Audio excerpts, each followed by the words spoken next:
Alright, so I'm using a different camera now. But anyways, so yeah, start to work on building a self-image for yourself. You know what I'm saying? And the way you do that is, first and foremost, it's important to know who you are already, like your perceptions, your limiting beliefs. You feel me? And with the moon in Aquarius here, it's an indication that there are lots of limiting beliefs, specifically that are anchored and are dealing with like your childhood or like your upbringing. You feel what I'm saying? Um, where it's like you may have felt neglected, or you may have felt like invisible almost even. Um, but it's like a lot of the times with the Aquarius energy, people tend to feel neglected, And then I want to say this as well. The moon deals with the mother. You feel what I'm saying? Meanwhile, the sun deals with the father. So with your moon being debilitated, it's also an indication that there were certain experiences growing up that you had with your mother that affected you in a manner where now you have to pick up the broken pieces, essentially. You feel what I'm saying? But then with the sun being in Leo, it's an indication that your relationship or your dynamic with your father was good, or more ideal than like hold on, let me look at your chart. Because I'm kind of just speaking out of memory, to be real.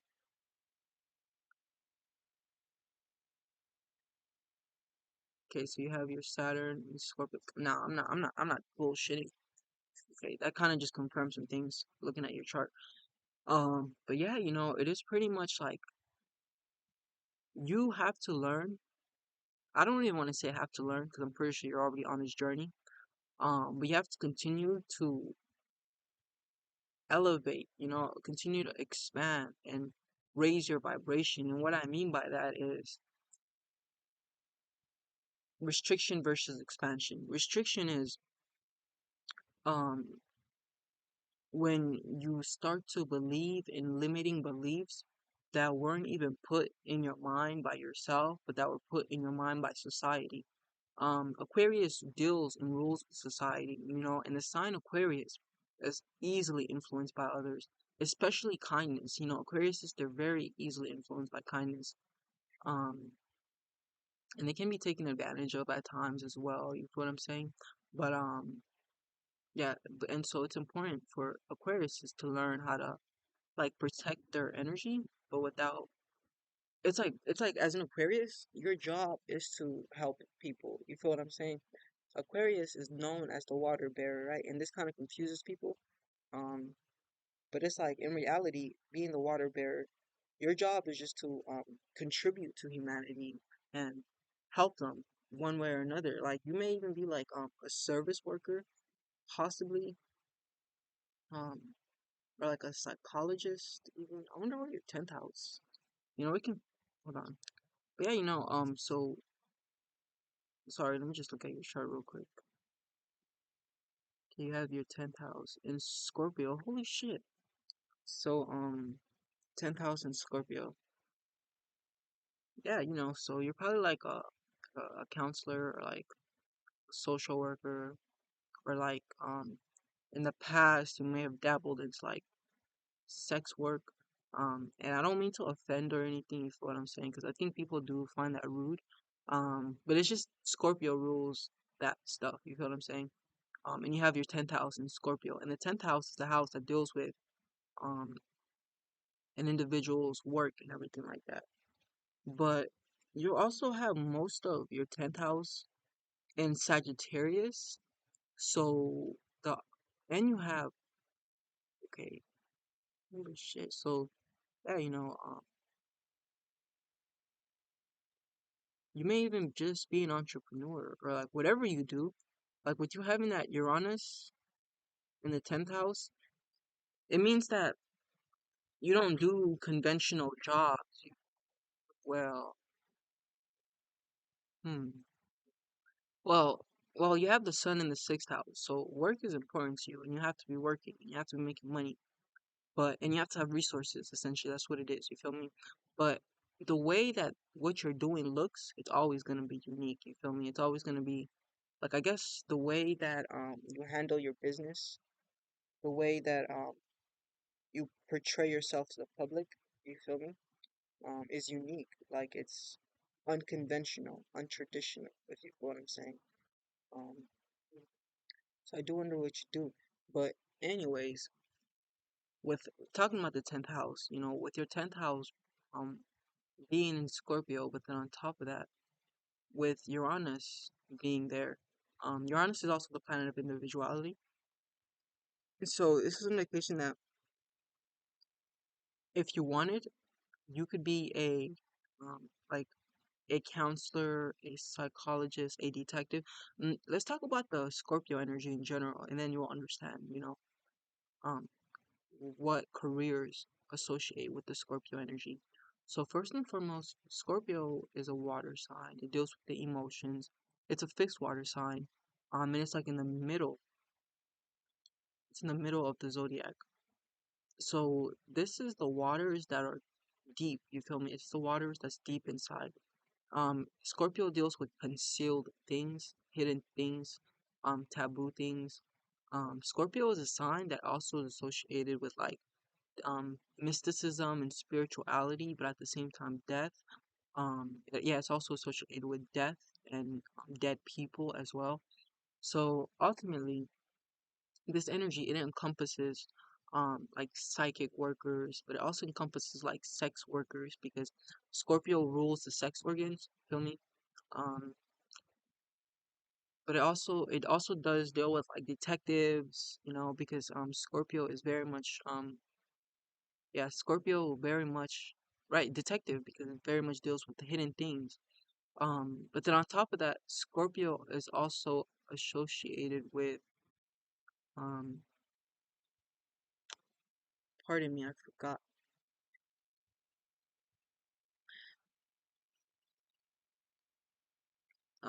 I know it was a good one though. Scorpio, um oh yeah, I was gonna say like lawyers or like law workers. Um or like people that work with other people's money as well, right? Because Scorpio rules other people's money. So yeah, very much like things like that all deal with the Scorpio energy. But anyways, so we talked a bit about your sun, right? Sun in Leo in the sixth house. Is it in Leo in the sixth house or is it in the seventh house? Whoa, whoa, I'm so sorry. I think your sun is wait, no, your sun is in the sixth house. Yes, okay. Yeah, so we talked about your sun being in Leo in the sixth house and how this produces an individual who is strong-willed, right? Because Leo rules the will, and this doctrine is I will. You feel what I'm saying? Um, Positively, Leo's strength is kindness. Negatively, Leo's weakness is domination. They have this because it's ruled by the sun. They have this ability to control other people and boss them around essentially and tell them what to do. You feel what I'm saying? Um, yeah. But anyways, with that Sun and Leo energy, it's like with your moon in Aquarius, it's an indication that you do deal with like self self-esteem issues and like um just trauma, you feel me, that results in you looking at yourself a different type of way, rather than looking at yourself in a light of truth. You feel what I'm saying? That's like the Aquarius energy. But then it's like what you bring out to the public and what you bring out to the people is just bubbly energy. But then it's like inside of you, you may need to deal with that. You feel me? Like the trauma and like the experiences that happen throughout your life. And then like Saturn is in Scorpio as well. So Saturn, it's a sign. Saturn is the planet that deals very much with safety, right? Yeah, it deals very much with safety and the world, right? And making sure that you're good, making sure that you're okay. So Saturn is a planet that deals with structure, um, also, right? Foundation and discipline. And so when Saturn goes into Scorpio, because the way that Saturn works is it's a maleficent planet, right? There's benefic planets that benefit you, the maleficent planets that challenge you and make you that make you go through things. And so Saturn, is also the planet of karma. And so with you having that Scorpio there, right? Scorpio, as we mentioned, it is not so friendly because Scorpio is ruled by a maleficent planet, planet Mars, which is the planet of war. It's an indication that for you, certain energies that like, deal with like hidden enemies, for example. Like, hold on, sorry, I gotta think about this. So Saturn and Scorpio, this energy, well, first and foremost, it makes you a person who is very deep into the occult, into and like spirituality and like mysticism. You feel what I'm saying? Because Scorpio is very much that. It deals with occult information, hidden information. So essentially, because of that, you're a type of person who, if you're not there yet, you're going to become a master when it comes to like the field of you're going to become a master when it comes to the field of um like just knowing hidden information. So just like knowing like about spirituality and about things that the common people don't know, but you just becoming aware of it. You feel me? So that's like in the long run.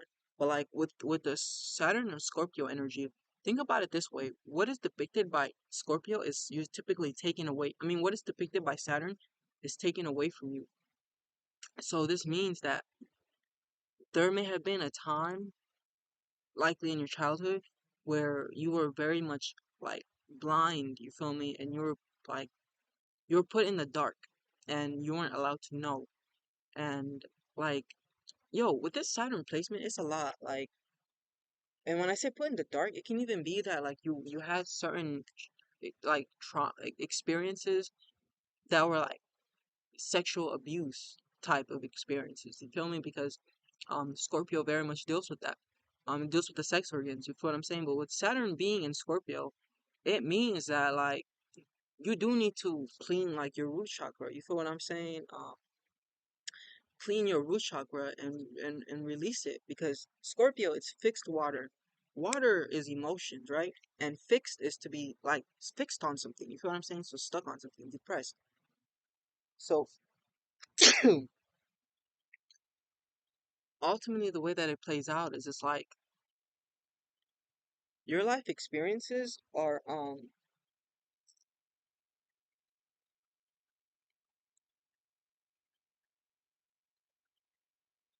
your life experiences are not your life experience. Yeah, your life experiences, I should say, are very much based on that was built by a foundation that was built by the planet Saturn. I'm sorry, hold on, I gotta collect my thoughts. What am I trying to say here?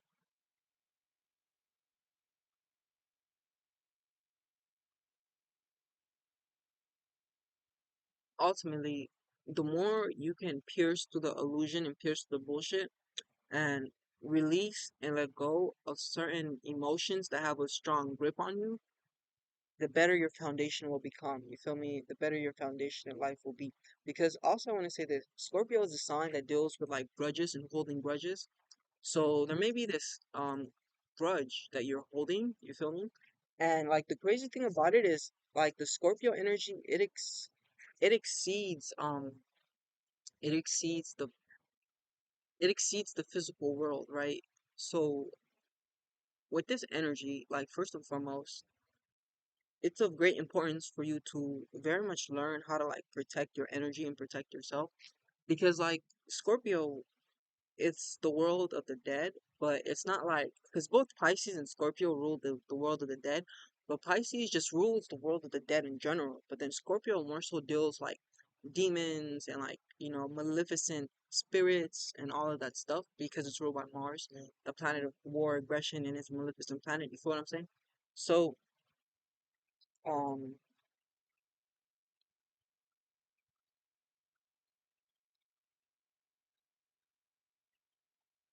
so it's like what you need to learn to stabilize and bring balance to is like your desires, you feel me? And so this can even be an indication that like growing up, like you may not have been properly like trained and taught about what sex is and how to approach it, you feel me? And so you went through experiences that were traumatic because Saturn also deals with selfish people, but not selfish people as in you selfish, but selfish people outside of you. You feel me? And so with Scorpio being here, it's an indication that yeah, there was yeah, I'm just gonna leave it at this. A lot of sexual trauma. Hold on. But let me look at your placements again. Look at these placements again. Okay, so you have Saturn and it's in the ninth house. Okay, Saturn in the ninth house. Damn, okay, so Saturn is in the house of religion. So, um, yeah, there's still a likeliness that a lot of these traumatic experiences dealt with, sexuality.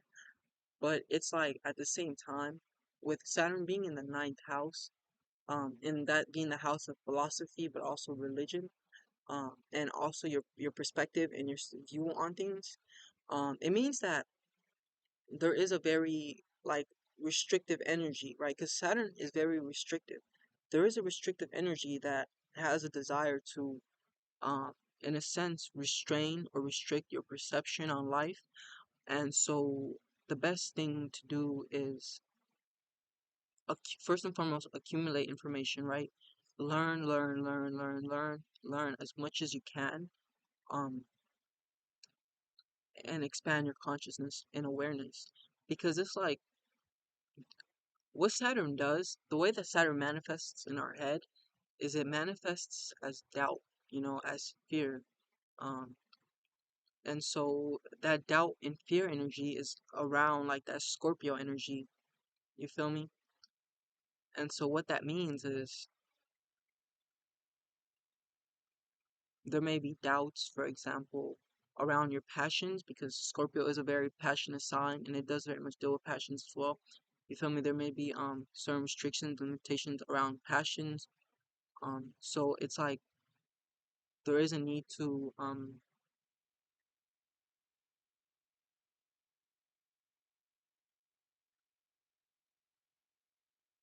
like the way that I see it, like the image that comes to me is like there is a need to let yourself breathe again. And like the image is coming is it's like I see like this big thing, right? And what's most what's amplified is its lungs, right? This thing, and it's like breathing in all of these toxic fumes, and now it's like inflated, right? And it's just holding on to those toxic fumes, and it's like those toxic fumes are affecting it, but it doesn't know how to release them. You feel what I'm saying? But it needs to release them, and I feel like that's you. Um, the the the plethora of experiences that you went through, they very much have got you to a point where now it's like you have to learn how to release certain things.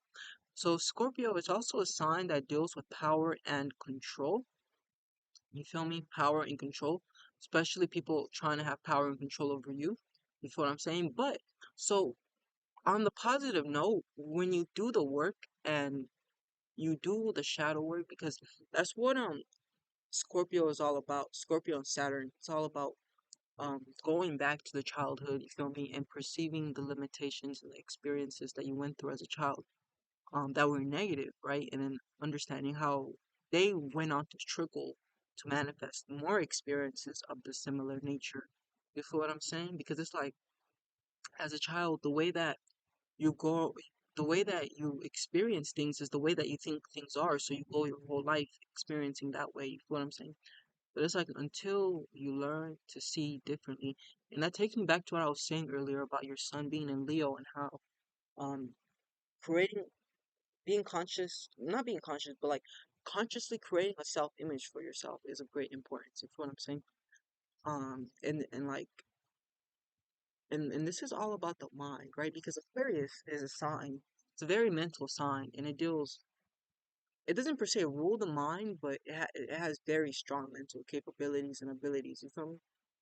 And so unfortunately, right, every sign manifests positively and negatively. Unfortunately, on a negative end, Aquarius can manifest as like mental illness, you feel me, and mental instability, and like problems even with a person's self-image and how they see themselves, or not having an ability to want to be them, like not wanting to be themselves, but wanting to be someone else type energy. You feel what I'm saying?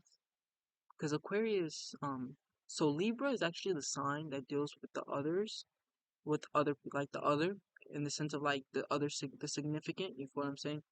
Um, or even like a friend. Like Libra just deals with two people, right? Like if you have another person that you're relating with, then that's Libra energy. But then Aquarius just deals with the groups. It deals with groups. It deals with collectives, right? So in the Aquarius energy, it's like you don't matter.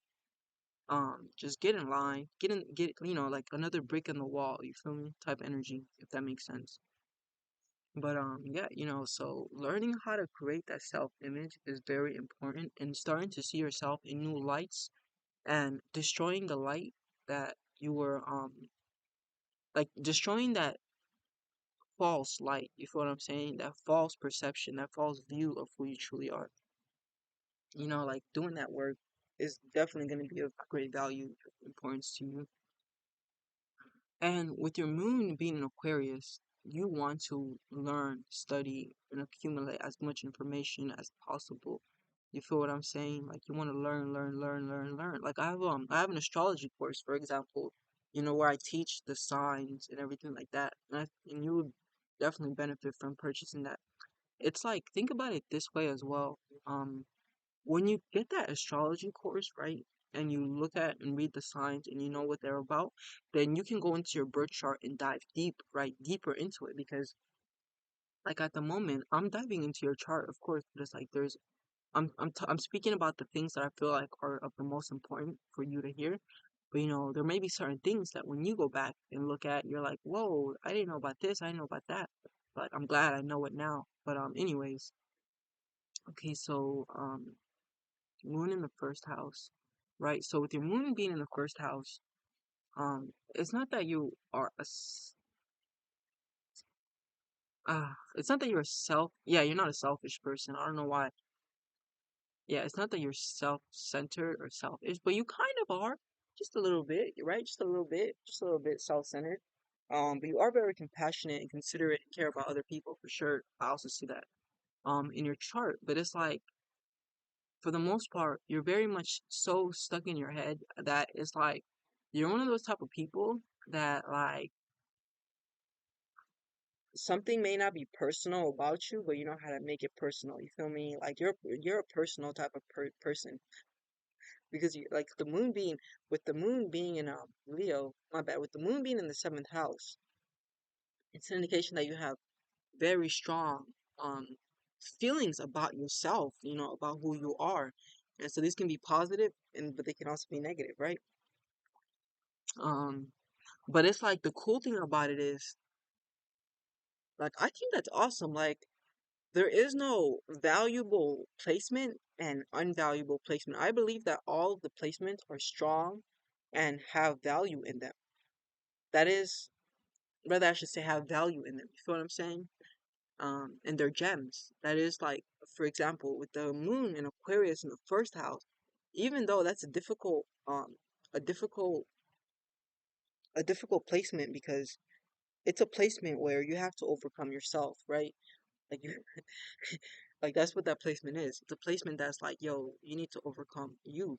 Like you're the biggest obstacle in the way. But it's like once you overcome you, then you become so fucking powerful because you're no longer just a vessel, but like your soul expresses through your vessel. You feel what I'm saying? But yeah, first you have to go in and deal with the traumas and everything like that. And so you also have like some fifth house energy, right? You also have some fifth house energy. Okay. So there's a lot of sexual energy in your chart. That's why I've been talking about sex and like, the root chakra. And so, I don't know if you know what the root chakra is, but if you don't, definitely go look into it and study it. But ultimately looking at your chart, one thing I can say is that there is need a work there is work needed on your lower chakras, but yeah, on your lower chakras, you feel me? Because it's like the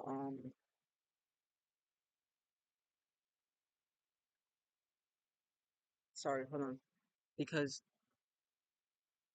yeah, because your sun is in Leo in the sixth house. So actually your solar plexus, like that's fine, right? Like you know how to express yourself. Um, to an extent, right? Because it's like with you having your moon opposite to your sun, you may have struggle just expressing how you really feel, and you may find yourself stuck in this wishy-washy energy. I hope I'm using that term correctly, where you're like against the fence, but you're like you have a smile, you're like, haha, yeah, like we can do that, like yeah, we can go out, but you really don't want to go out. You feel what I'm saying? Yeah, and that's a good example because Leo is all about going out and partying and enjoying themselves. But in Aquarius, they're a sign um that are more like about restriction and like I don't know, like Aquarius, it's not really a fun sign. Like it is a fun sign, but Aquariuses, they're the type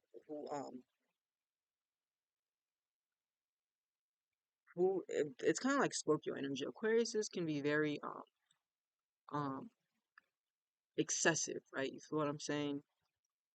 But that's not that's that I wasn't even trying to explain that energy because we're talking about Aquarius and how they're kind of boring energies.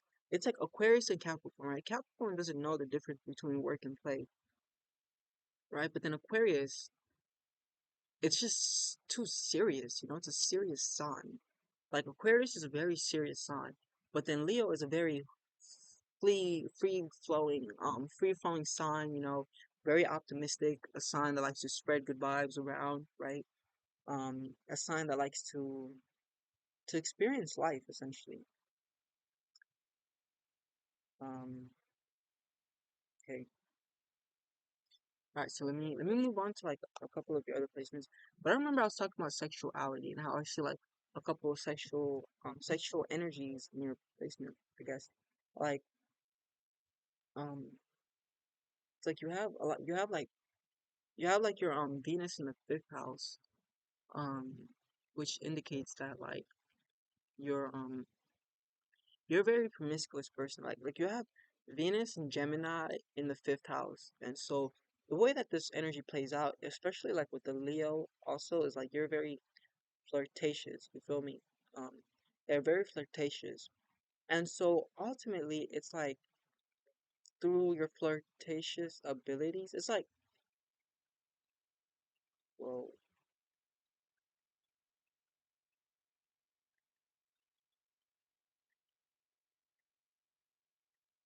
hold on, sorry, let me say this instead.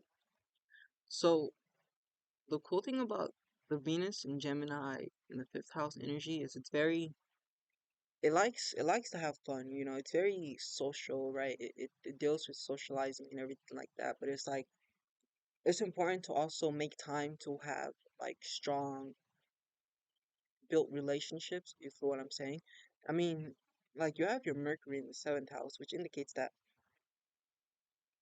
a lot of your thoughts, most of the time, your thoughts are going towards thinking about what you're gonna do with someone else, or like how someone else made you feel, or like this plan that you have with someone else, right? That's like your thoughts, right? That's your thoughts, but like what you're reacting and responding to is yourself, right? The emotions that you feel are primarily emotions that deal with you, but then it's like what you're reacting and responding, my bad, but then what you're thinking about is another person. So it's like, for example, you're thinking about this other person, right? But then you have strong emotions of like, does this person like me? Like, you feel me? Like, so there's two things going on, where you're reacting and responding to yourself, but then you're thinking about another person, if that makes sense. And so,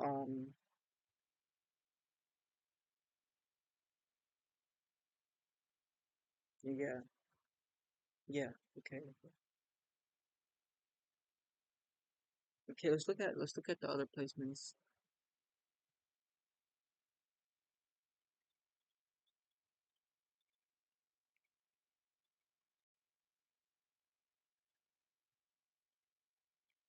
Um. Okay. You also have Mars and Leo in the sixth house, which indicates that you're a very ambitious person and that you're ultimately a hard worker. Um. When Mars goes into Leo, it's a yeah. Like I guess the best way to put it is like it's a very determined energy. Um. It's like not like you're not afraid to go after what it is that you want. And it's like when you want something, you're not afraid to express that you want that thing, if what I'm saying. And you're a type of person who, I was gonna say you're the type of person who believes in themselves, right?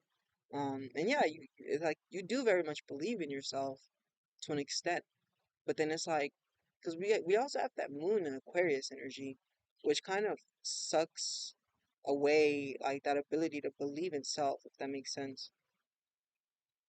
Um, okay, good, okay. So yeah, I would say that pretty much concludes your donation-based reading. But this is what I would like to do for you. You feel what I'm saying? You send me 40 bucks for the donation, and so the full readings are $90. And so what I was thinking is, if you want a full reading, you can just send me 50 bucks, and then I'll take the 40 and the 50, put them together, and I'll make it as you paid for a full reading. And so then what I will do, because when I do full readings, what I do is like I study the birth chart first. You feel me? Like I sit down, I write things out. I help you like learn your strongest attributes versus your weakest attributes, or in other words, your strongest planet versus your weakest planet. So, for instance, with you, your strongest planet is the moon, and so what that means is your domestic urges, your urge and desire to want to help and nurture and take care of others is like very, very strong. You feel what I'm saying? It's very potent. Like, yeah, you have a strong desire to want to help and assist others. But then it's like at the same time, the moon deals with emotions and moods. So your moods and your emotions are very strong. They have a lot of power in them. You feel what I'm saying?